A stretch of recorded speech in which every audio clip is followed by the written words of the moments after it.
Hello everyone, welcome to my new blog. তো আজকের ব্লগটা হচ্ছে দেখেন, আয়ান ওর বাবাকে পাহারা দিচ্ছে। ওর বাবা কখন বের হবে, দরজা আটকিয়ে রাখছে, ওর বাবাকে যেতে দিবে না।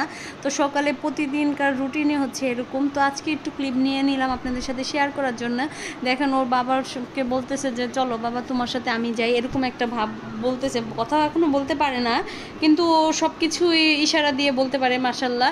তো এই তো ওর বাবার সাথেও যাচ্ছে। আর ওর বাবার বাইকটা কিন্তু সামনে রেখে আসছিল, কারণ এখন রাস্তা ঠিক করার কারণে বাইকটা ওই যখন সকালবেলা নাস্তা আনতে গিয়েছিল তখন ওই আপুর দোকানের সামনে রেখে আসছিল। তো এখন আয়ানও অবাক যে ওর আর বাবার বাইক কোথায়, ও বাইক দিয়ে যাবে।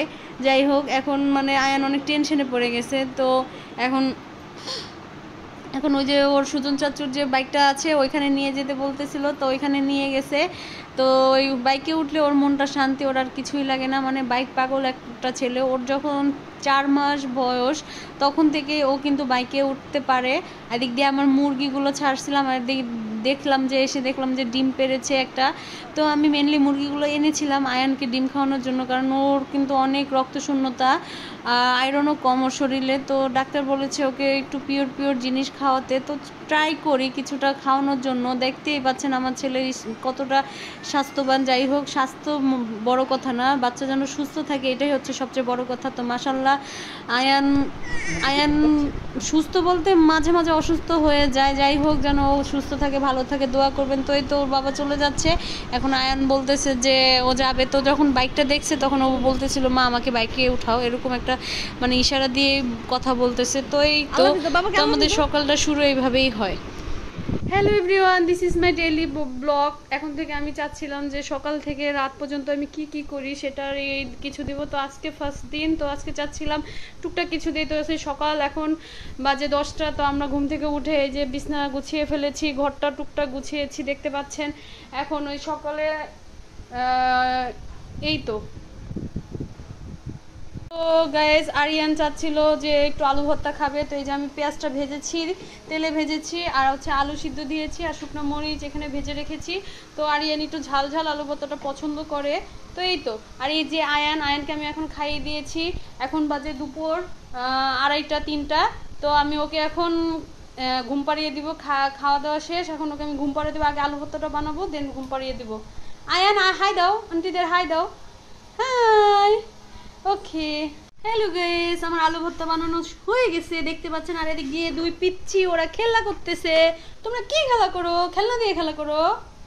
ওকে, তো আমাদের কারেন্ট চলে গেছে, লোডশেডিং, তো এই জন্য অক্সিজেন চলছে না। আর এদিক দিয়ে দেখতে পাচ্ছেন আমরা সৌর বিদ্যুতের ফ্যান ছেড়েছি, লাইটের ব্যবস্থাও আছে। তো ওরকম প্রবলেম হয় না কারেন্ট চলে গেলে। তো এখন আমি চাচ্ছিলাম মাছকে একটু খাবার দিতে।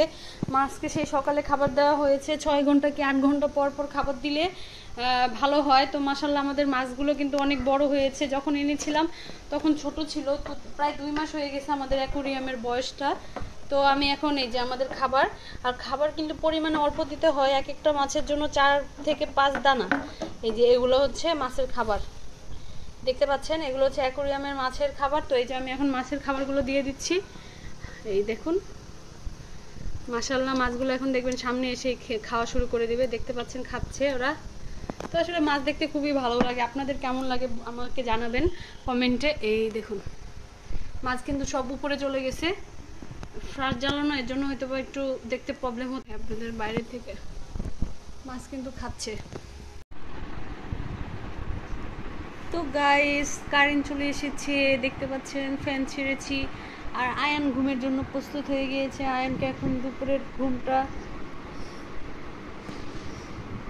কারেন্ট চলে আসছে দেখতে পাচ্ছেন। আমাদের অ্যাকোরিয়ামটা সুন্দর একটা ভিউ, মাছ খেলা করছে আর আয়ান দেখছে। আয়ান তুমি কি দেখছো? অ্যাকোরিয়াম দেখছো? এই তো আমাদের এখন বাজে ঘড়িতে কয়টা দেখুন, 4:45 বাজে। এখন আয়ান ঘুমাবে।